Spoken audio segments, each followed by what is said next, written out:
Well, welcome everyone to our Climate Ecological Fiction, a conversation with Liz Jensen. For those of you that don't know who I am, my name is Denise Keel. I'm an associate professor in political science. I'm the chair of the Western Michigan University Climate Change Working Group and coordinator of the community-based Kalamazoo Climate Crisis Coalition. On campus, of course, we are focused on educating, and in the community, our mission is to mobilize collective action to drastically reduce greenhouse gases through a just transition. And we host a book club. We just read Liz Jensen's novella, Our Silver City 2094. We've been going strong for about 5 years. I think we're at about 40 books that we have read together over that time. We meet the second Tuesday of each month. Our next book club will be February 8th. We're reading Climate Ghosts, which is about migratory species in the Anthropocene. And the author will also get to meet fans, Professor Nancy Langston, an environment historian out of MTU, will be able to join us for that. Yeah. I gotta mute a couple people. There we go. Sorry, Steve. Let's see. And I am very, very excited that we are also going to be, we have a big announcement to make with Liz here today. We are hosting the first ever climate writing contest for WMU students this spring. And so, sorry community, we will eventually get to all of our great community writers and fold you into perhaps a larger process next year. But for once, I was convinced to start small, and we're going to be starting with our students. Both the undergraduate and graduate levels will be invited to submit writing to our contest, and I'll put the chat there in the link for thank you Office for Sustainability, taking the lead on some of our organization and getting the website together and graphics and all that fun stuff this time.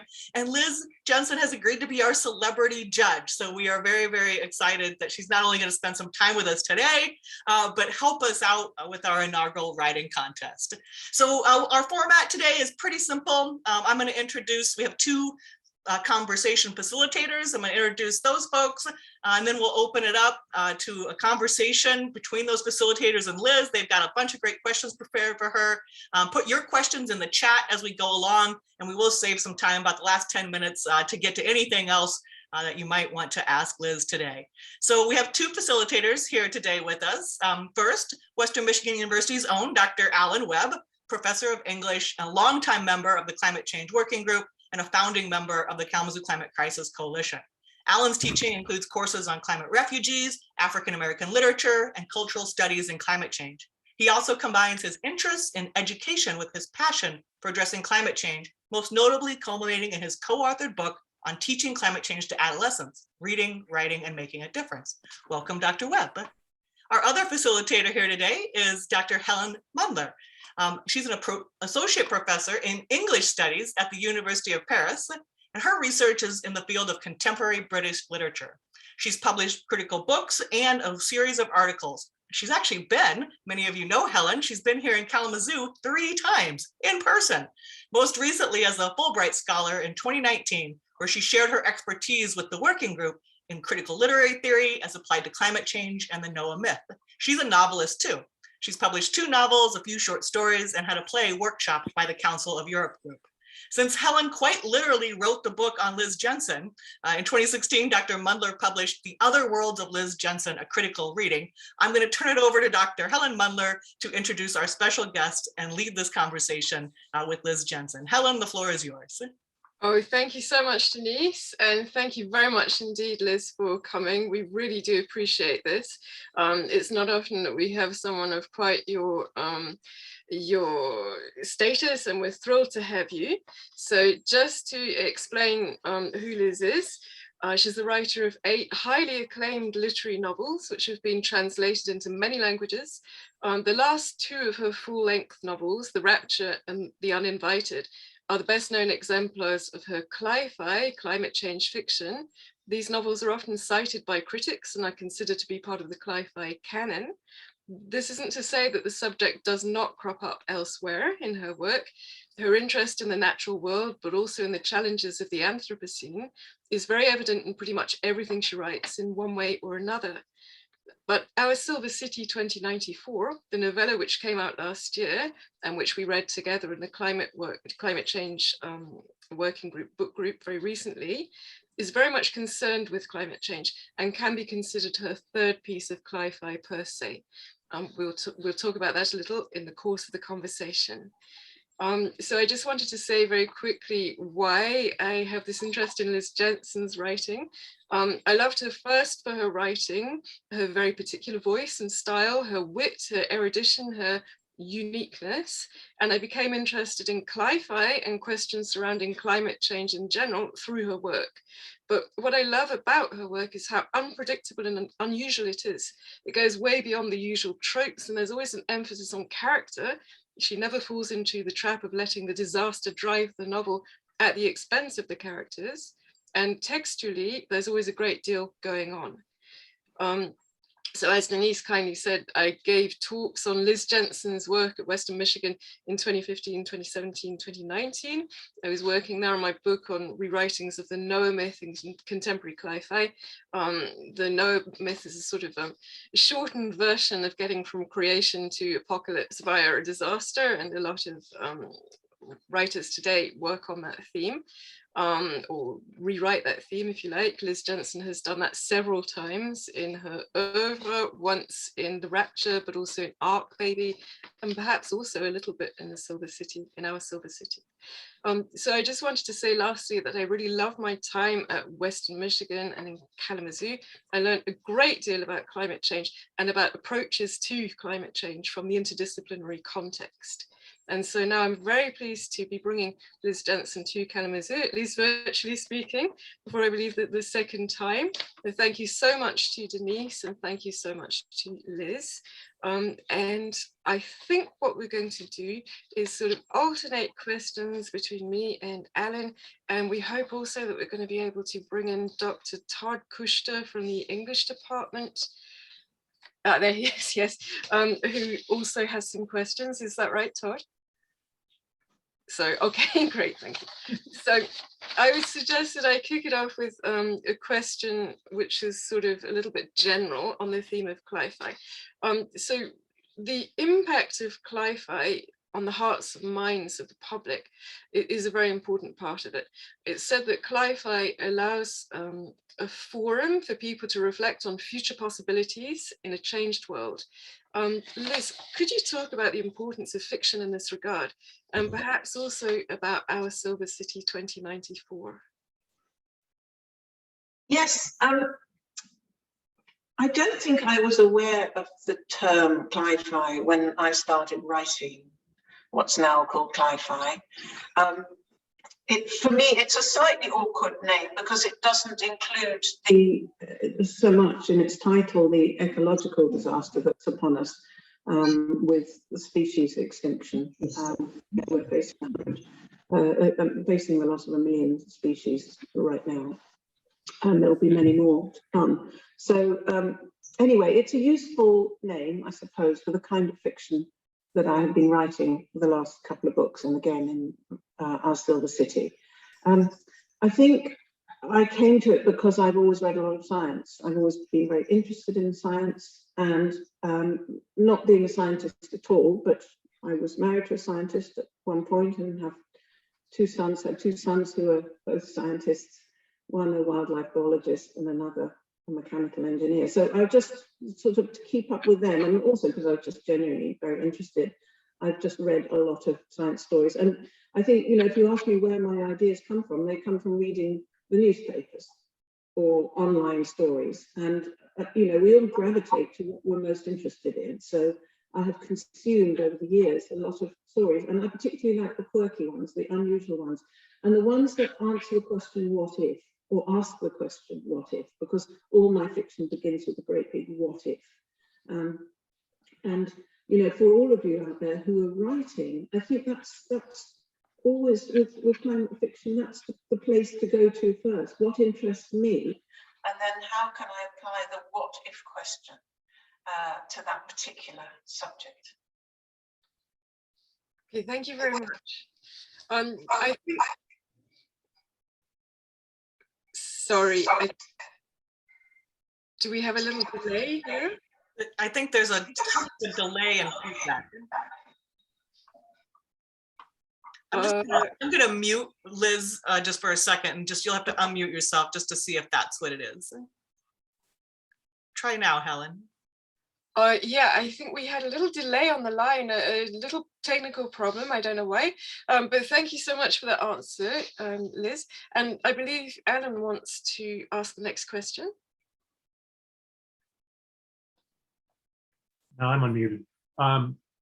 Well, I really want to talk about the fiction, but I also, at the same time, have been so intrigued by comments I see about you that you've been part of the Writers Rebel group, and that they're associated with or part of an Extinction Rebellion chapter.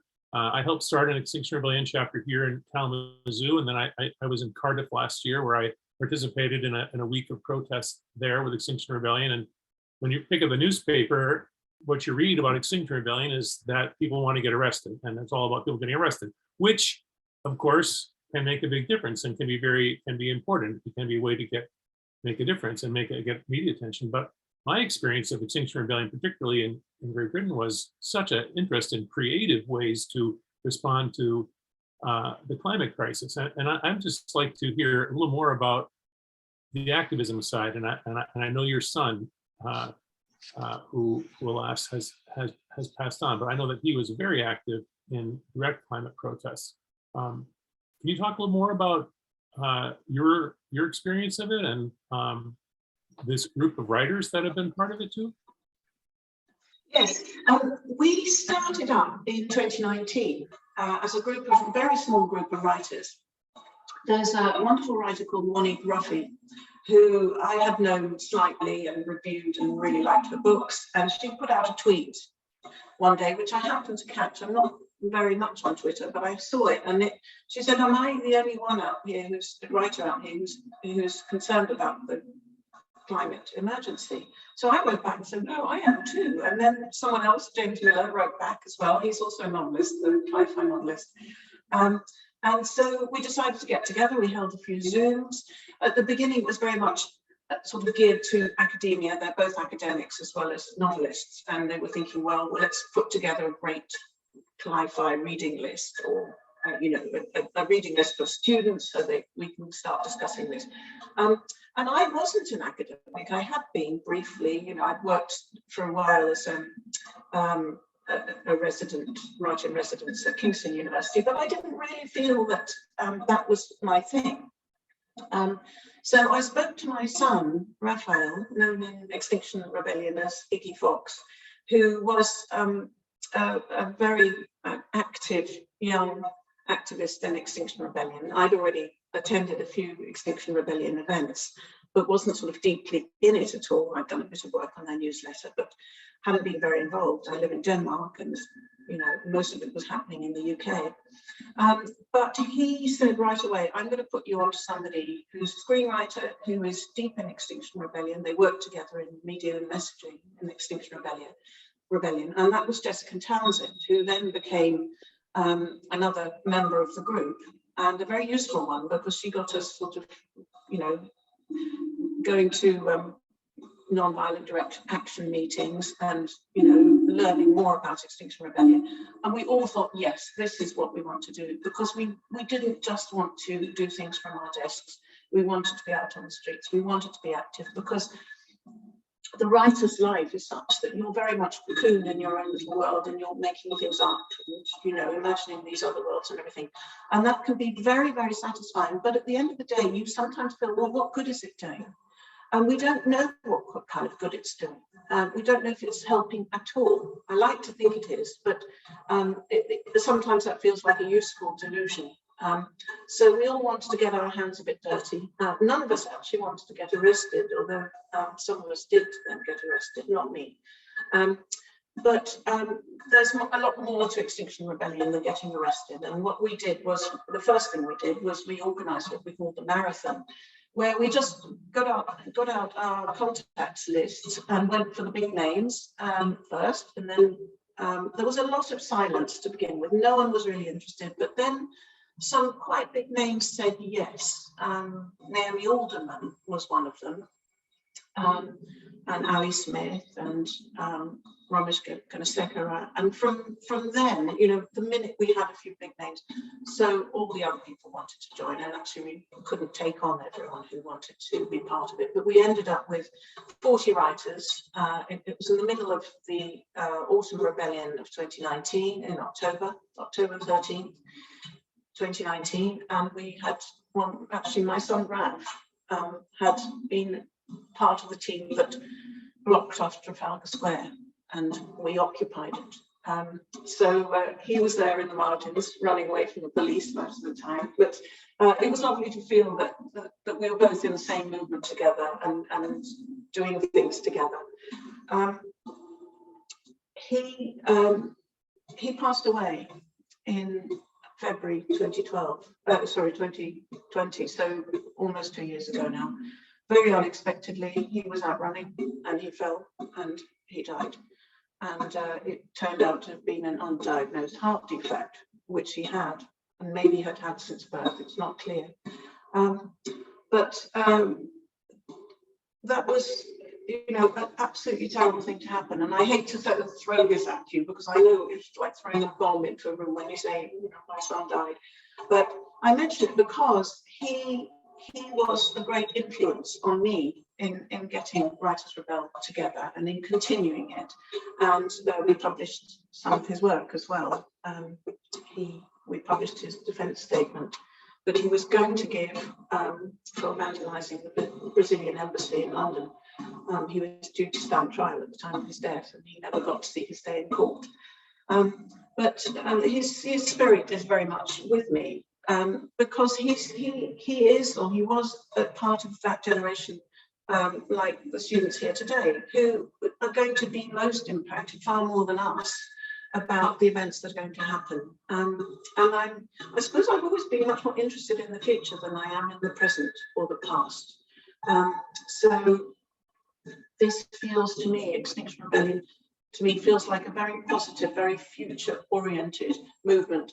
And there can be a terrible feeling of helplessness about the climate and ecological emergency. You just think, oh, what can I do? I can recycle, I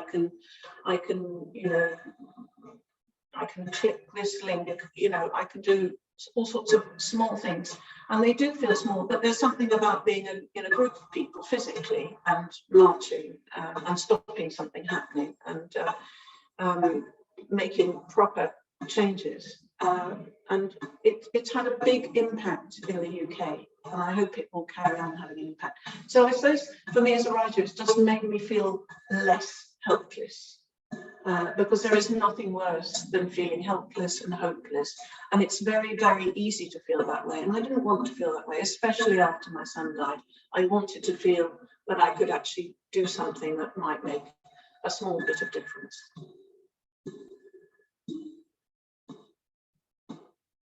Thank you very much, Liz, for that answer. We're so sorry to learn about your son's death, and at the same time glad to know that he's had such an impact on your activism and that of other people. I think now I'm going to ask Todd to ask one of his questions. Is that okay, Todd? Thank you. Yeah, sure. Maybe we can make a transition into talking about the novella. And I was wondering, it might be useful to everybody, including me, if you could maybe say something about your involvement with the art exhibition and how that all came together, and what you see the novella, how you see it contributing to the larger project of the Silver City 2094 art exhibition.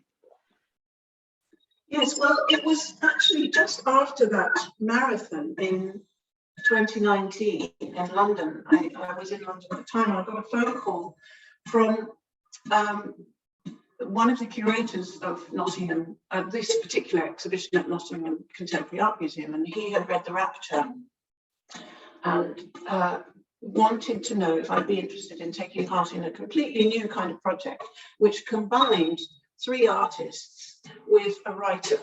And the idea was that together we would somehow model and imagine a future. And it would be set in Nottingham. The whole exhibition was designed to actually be in 2094 in Nottingham Contemporary Art Museum. And so we had a wonderful time, actually. I said yes right away because I say yes to anything new, really, if I feel I can do it and if it excites me. So not long after that, we got together in Nottingham with 3 artists, wonderful artists, and started talking about, okay, when are we going to set this thing? It had to be in the future. And my feeling was it had to be far enough in the future that a lot of things could happen, but not so far in the future that no one young today would miss it. In other words, within the lifetime of a child born in 2019, or a young person who would still be alive in 2094. So we agreed on 2094, slightly randomly, but we didn't want to make it 2099 because that felt a bit obvious. And I just felt if we get into the next century, then somehow we're going to lose people, because the human imagination is really rubbish at looking far into the future. So we did a lot of, we did a thing called a LARP. Are you familiar with LARPs? It's live action role play. So we had a LARP person come along and we played around a lot, just played around with a lot of crazy ideas. And most of them went out the window. But the artists began to sort of formulate their ideas about what they'd like to do. There's one, Selena Condorelli, who wanted to do something with colour. And this is how the colour works in the novel came about, because she wanted to work with, she was very interested in octopuses, which I am as well, and my son was very much into cephalopods. So she was going in that direction, and then Grace Legitru, she was going in a very other direction, which was much more spiritual. And she created a kind of temple within the exhibition itself. And then Demke Terragrain, she came up with a weather forecasting system, which was a beautiful part of the exhibition, and also kind of radio station. So those are things which ended up being in the novel, or the novella, in the part which is set towards the end of well, in 2094 itself. But because I wanted to bridge that gap for the readers, so they weren't just plonked into 2094, I wanted them to know how we got here. So that's where the bulk of the novella is concentrated, in how did we get from 2033, as I have it in that novella, up to 2094. And I wanted to do this thing where you pattern it through different threads. So that's why I had different people telling the story, and I introduced the idea of a we quite early on because I knew I would want to return to it later. Well, thank you very much for that answer. I wanted to ask you another question about Our Silver City, but just before I do so, perhaps we could say that it recalls a little bit the Ministry for the Future, which is one of the books that we read in the book club, the Climate Change Working Group book club.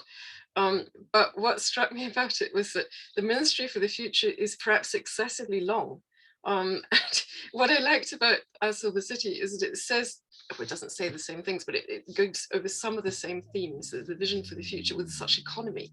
And the economy of it seems to be very striking, seems to work extremely well, and also perhaps makes it more accessible to people who don't usually read novels. And so that was a part of it. But what I really wanted to ask you was about the future which is envisaged in Our Silver City, because there seem to be two slightly contradictory things going on. First of all, there is a state of government which has been achieved, which has signed an Earth Treaty, sorry, I should say, in which an Earth Treaty has been signed. There are laws against ecocide, the eco-criminals are in prison.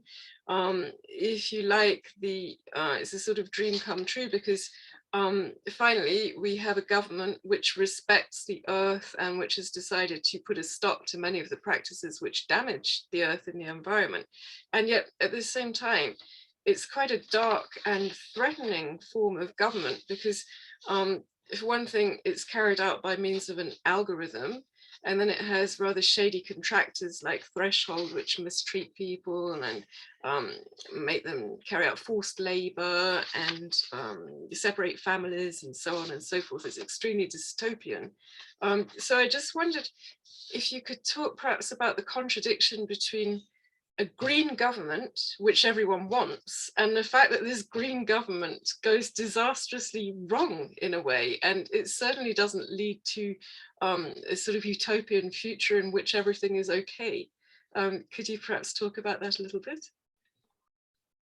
Yes, I think for a start, it's not the government of one country. It's kind of a world government. It's kind of a UN type, well, some kind of future world government, but it falls apart at the seams because, like, you know, anything that's decided as a kind of world decision, it can be interpreted however you want it. And the way it's interpreted by some countries is they just do their own thing and pay lip service.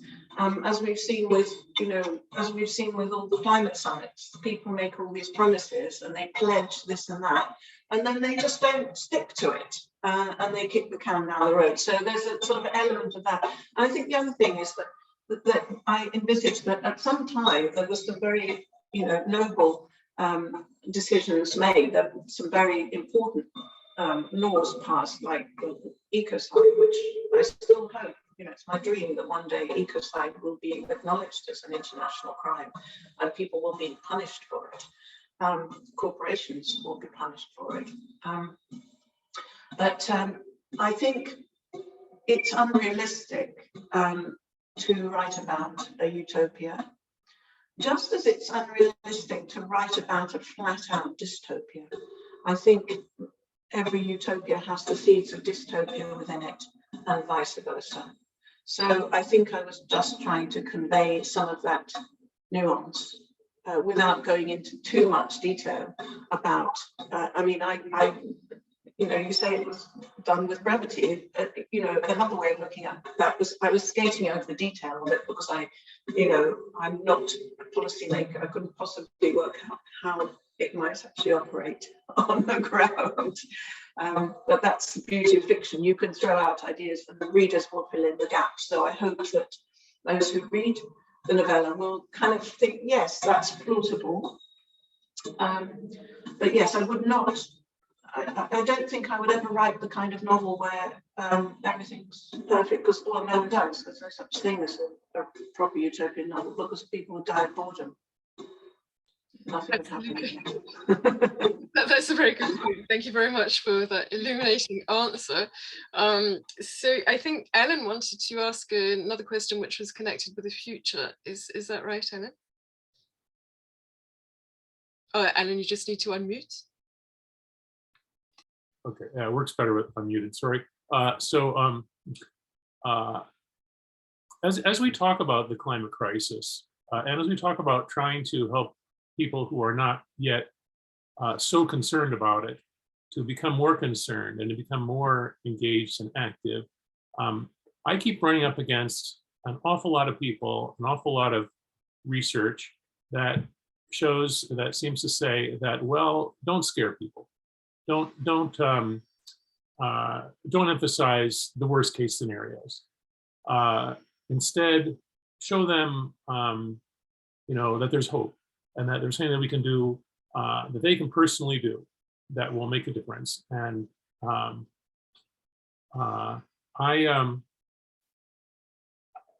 maybe it's just my odd personality, but for some reason, when I learned about the scale of the really scary possibilities, in fact, probabilities that are out there, it galvanized me. I was like, oh my Lord, this is so much more dangerous than I had understood before.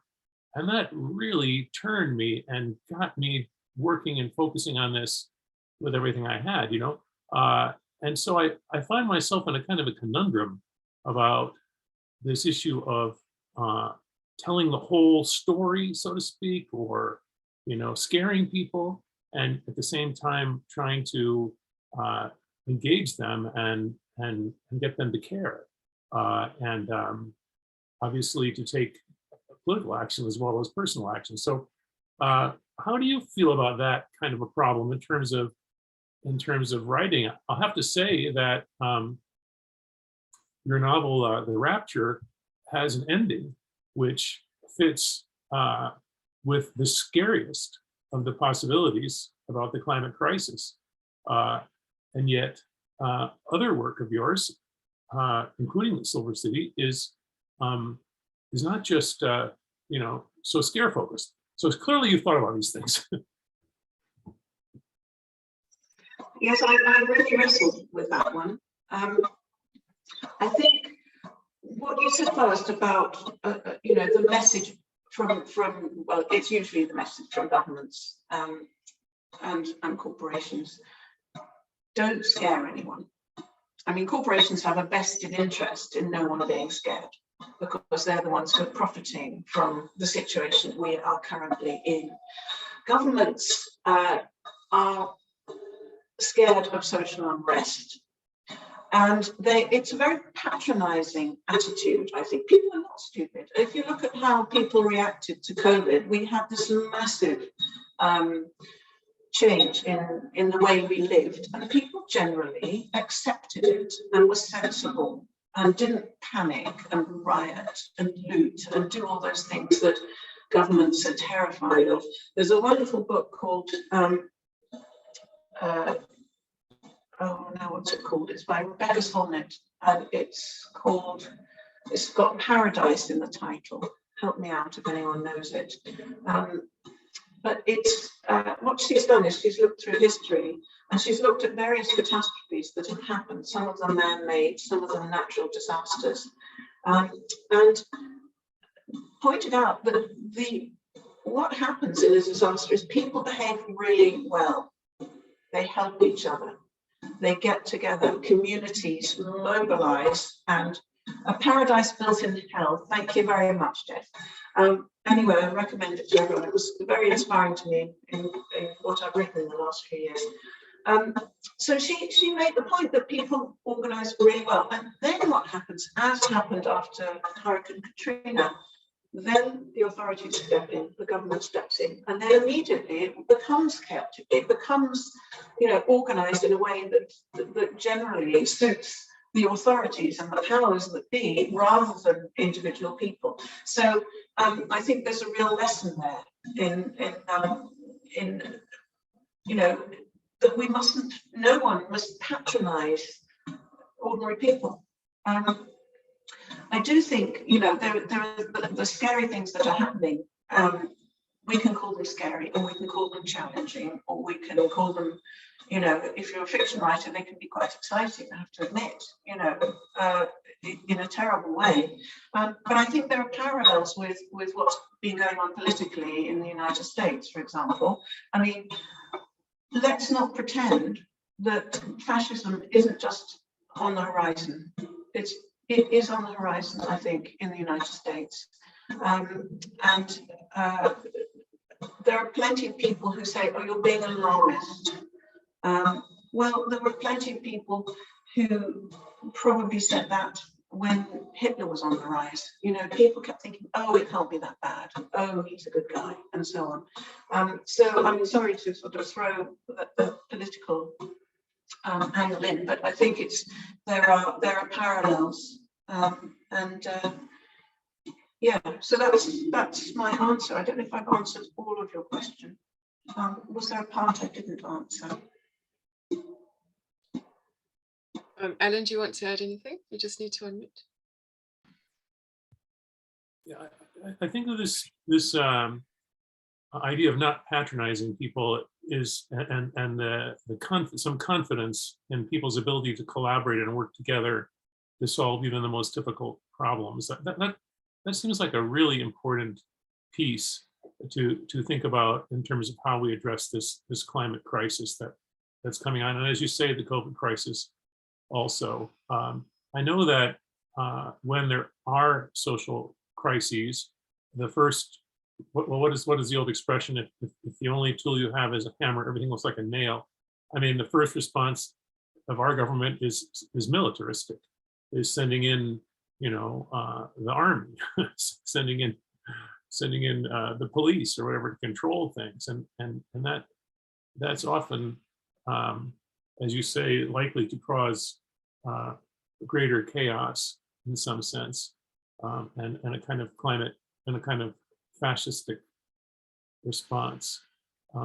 So I guess I'm taking away that from that we do need to talk about the urgency and the risks involved, and at the same time the politics, without downplaying what people can do about it. That's where I'm kind of reading your comments. Yes, I think when it comes to fiction, I suppose looking back on my last two novels, the Rapture and the Uninvited, if I were to write them again, I would write them differently, because I would put more optimism in both of them.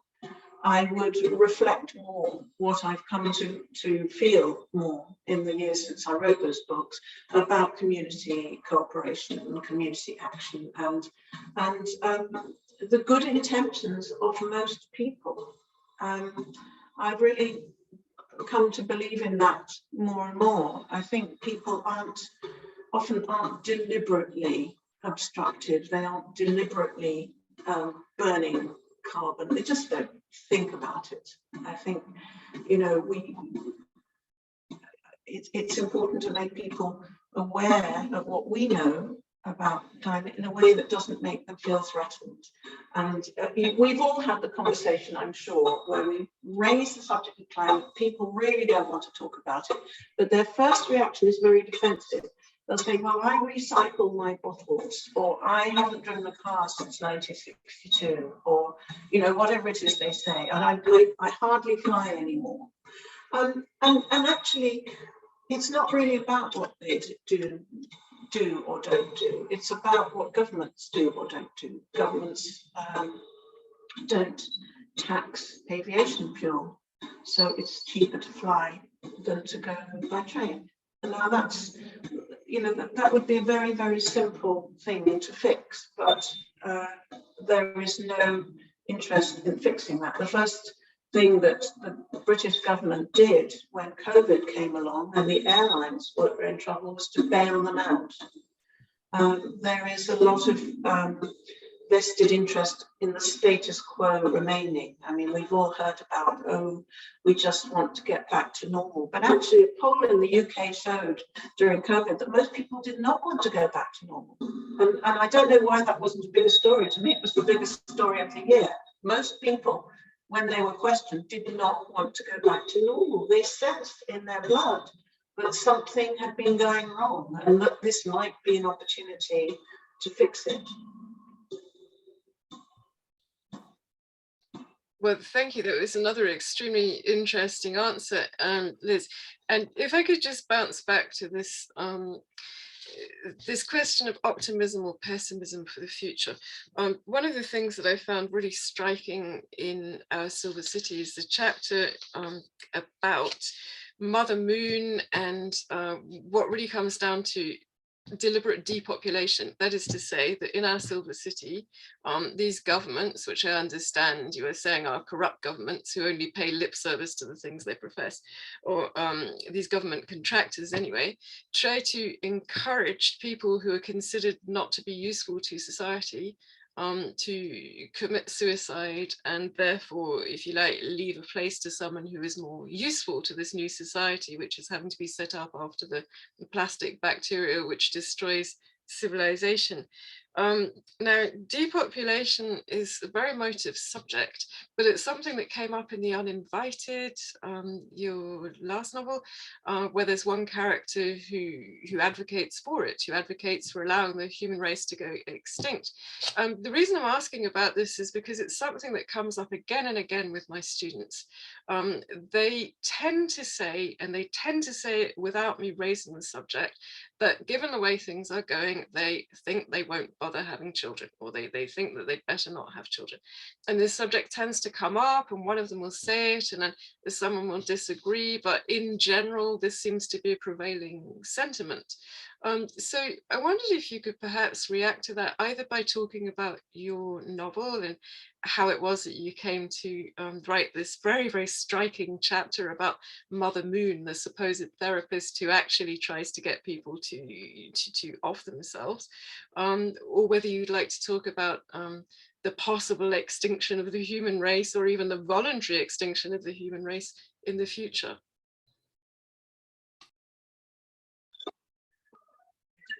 If the extinction of the human race comes, I don't think it will be voluntary. Although there might be, sections of certain populations who make the decision not to have children. My son, before he died, he had signed up to birth strike and was not going to reproduce. And that was a political decision, which I respected, much as I wanted to become a grandmother one day. I think if I'm young today, I would be thinking very long and hard about whether the world was a good place to bring a child into. On the other hand, I think the very people who think long and hard about that are the people who should be having children, actually, because the ones who aren't thinking long and hard about it are going to raise their children to consume as much as they do. So it's a really tricky issue. I think that and also with birth strike and everything else, and population, control, the word eugenics comes up again and again, and I think when it came to Mother Moon, this is a form of eugenics, to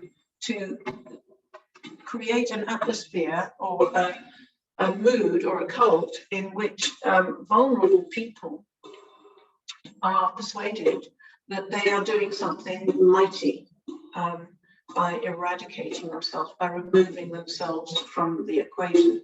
So, I mean, that's I think, well, it's very dark, and I don't apologize for it being very dark, because cults work like that, and this is a state-sponsored cult.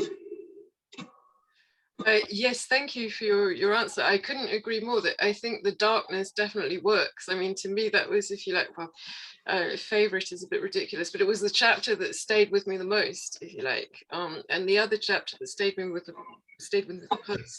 me the most was the one about the character called Angelo, who is so keen on taking a photo of the little Dutch boy who is drowning in a flood, that he doesn't try to save him, but he actually takes the photo for which he hopes to become famous instead of saving the boy, which again is extremely dark. I don't know if you wanted to talk about that chapter at all with Angelo and the little Dutch boy, and then perhaps we'd better bring in Todd again. Thank you. Yes, there is a precedent for that story. Back in I think it was back in the 90s, when there was a famine in Sudan, there was a photographer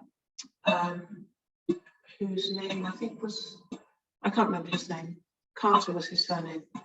And he went to war zones, he went to famine, places hit by famine. He went, he was one of those photographers that takes their camera where other people don't dare to go. And he was in Sudan. And there was a little girl who was starving, and she was in some wasteland, and there was a vulture next to her waiting for her to die so that it could eat. And he stood there with his camera and he waited 20 minutes to take the picture he wanted. I think he was waiting for the vulture to raise its wings, because that would make it look extra scary. Anyway, he took the picture and walked away, and he won a prize. He won a Pulitzer, in fact, for his photography. I don't know if it was for that picture, but anyway, he did. And then came a lot of criticism on him, because people asked, well, what did you do? Did you let her die? There was suddenly the ethical discussion came in, which maybe isn't asked enough, because you can argue, as he argued, that he was documenting something that was beyond his power to solve. Anyway, some months after he got that prize, he took his own life.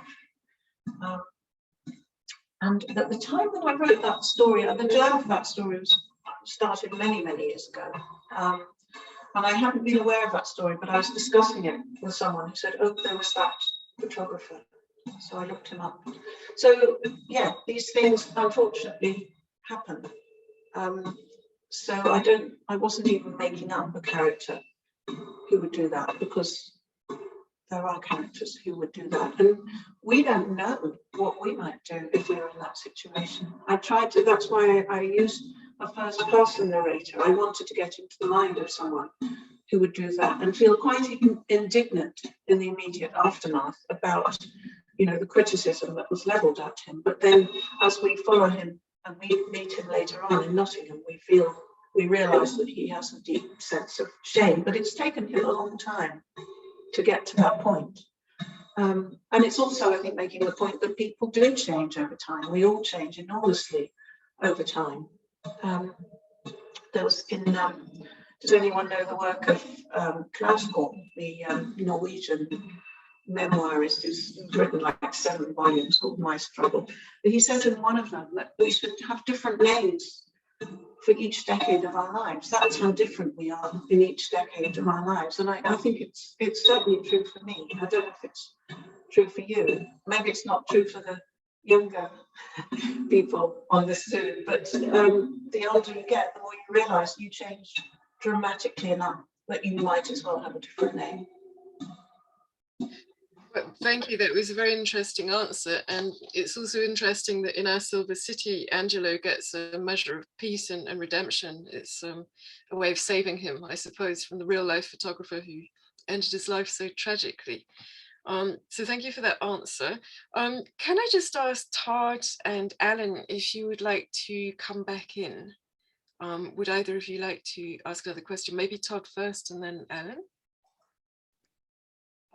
Helen, you just asked a couple questions that were on my mind that I feel like got great answers. I'd almost be willing to open it up to the floor at this point, but if Alan has something else that he'd like to ask, Alan, go ahead for it. Now, I want to open up to the floor too, but let me ask you this question first, which is, we're inaugurating today this writing contest, and we're excited about that.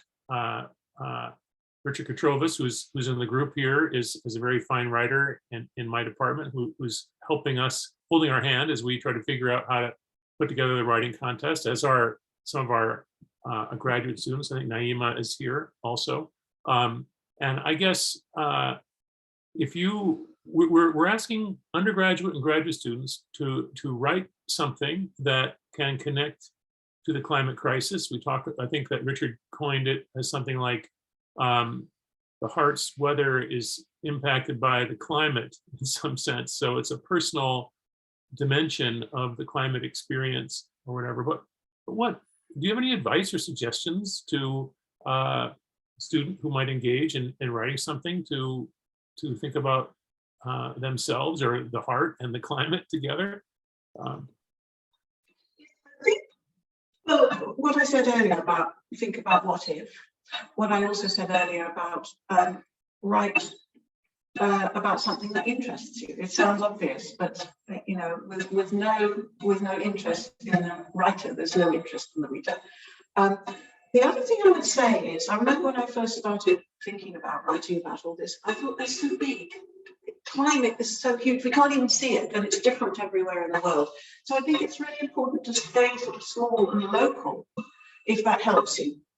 To start with a very, very small incident or a very small sign of a changing world. I mean, the world that we're living in is changing in tiny ways as well as big ways.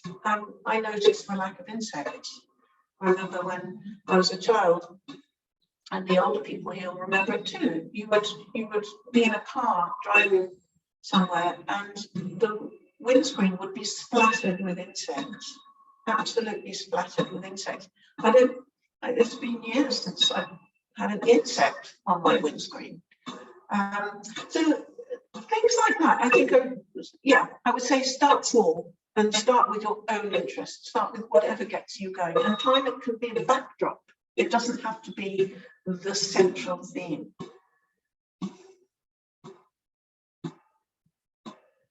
That's just terrific terrific and hopeful. And I took some notes, which I'm going to feel free to share with people. But I want to open this. I know that Denise and Helen and Todd and I want to open this up. So maybe some other people have some questions they'd like to ask Liz.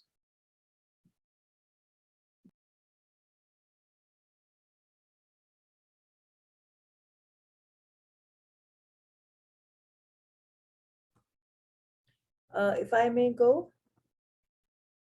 Yeah, of course, Naima, please go ahead. Thank you so very much. Liz, so first of all, I really loved the visual art exhibition of your novella. It was so very beautiful.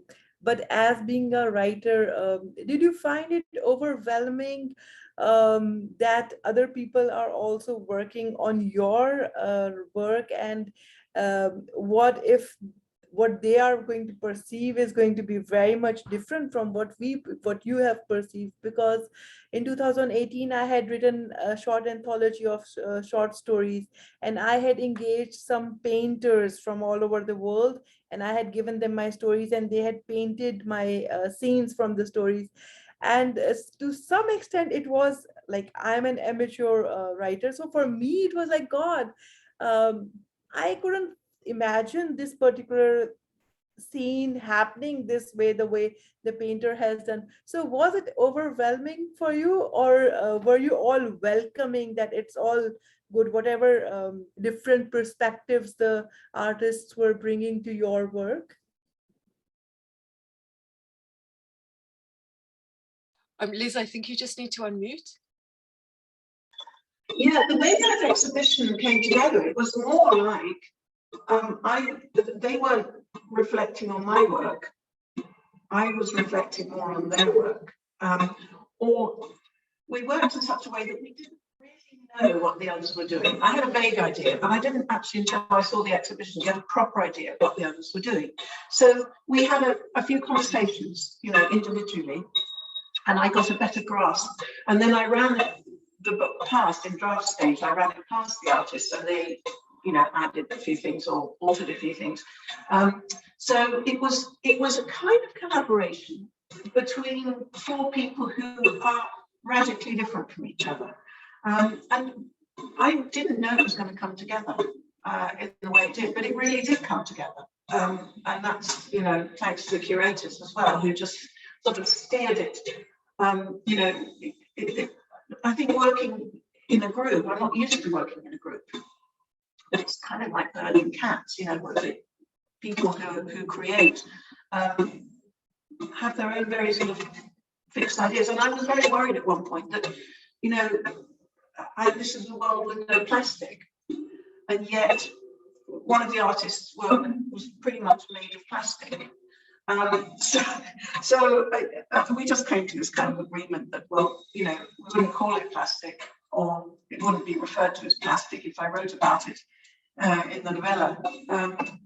So yeah, we had some interesting conversations, but I think we all ended up just being really impressed by each other's work and by the way it hung together.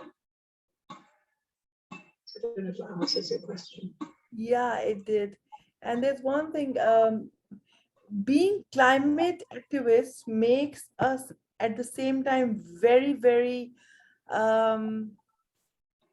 in pain, right? In front of me is like, in my cupboard, I have stored a huge pile of water bottles that I don't know what to do with them right now. I would be carrying them to the university today because I have to dispose them of, or I plant in these bottles. So it makes us in great pain because we don't have systems where we are going to like be more climate active in a proper way. And in your interview, I read that you said that the culture goes from bottom till up, right? But back in my own country, I saw that our prime minister, he brought a law that you cannot use plastics in one particular province. So there was no plastic bags used for 2 years. But the day the rule was taken back because of I don't know what reasons, people started using the plastic bags again. So I felt that the government failed in making the people understand the significance of a cleaner environment. So, and then only a little number of people read fiction nowadays. Only a little number of people are like observant of the way the things are changing. And in your interview you also said that it's not a war, like the war brings in the difference very majestically, like when there's atomic war, atomic bomb, so the city changed within seconds, but plastic bottles are not going to be seen, considered for a very long time of period. So do you think that we need interdisciplinary collaborations now, so that the work of climate change can be speeden up? Because when I came to Kalamazoo, I just came on 4th, and I didn't know what to do with these water bottles. And back home, I use earthen pots. I'm not using plastic bottles. But what to do in different climate? How to collaborate with people? How to know who is going to help us? How to like.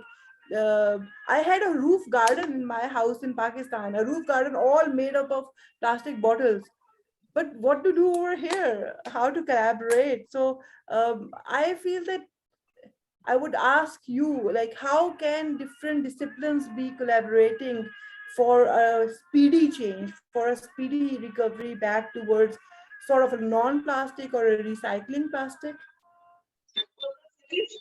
And I don't know if I've got time to answer it all, but I think, I mean, plastic is, I have been very preoccupied, as you can see, with plastic, and I was in that novella, and I wanted a pandemic. I said in 2019 to the curators, I'm going to do a pandemic.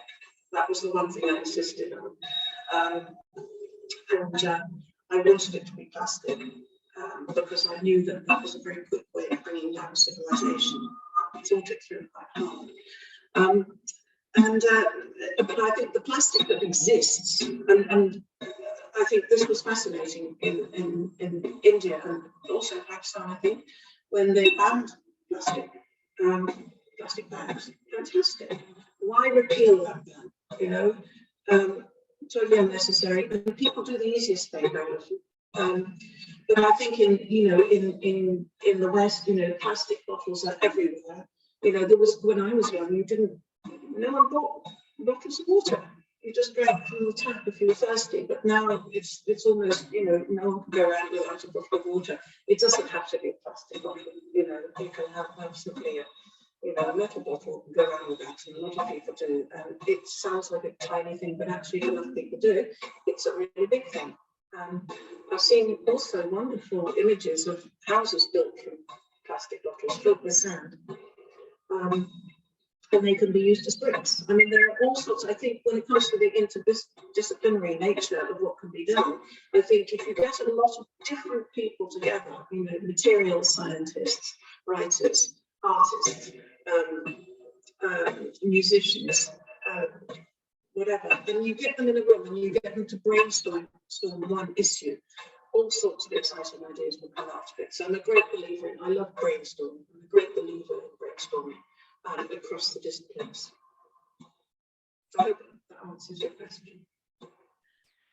I think that's a perfect place for us to wrap up the hour and say, well, welcome and thanks everyone for being a part of our own interdisciplinary group.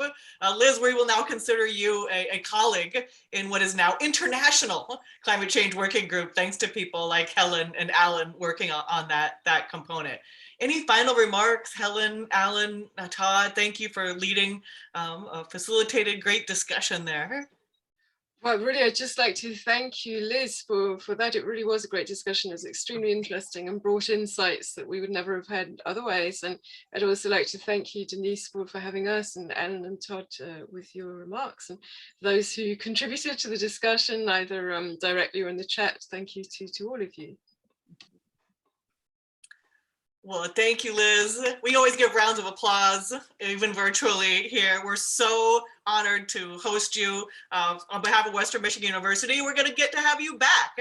Again, at the top of the chat is that writing contest. I ask all of my colleagues to please share that with students, and we're going to keep it student focused this semester. But yes, Elizabeth, I saw your question, and I know community members want to get involved, and I think we've got big dreams for that to happen next year.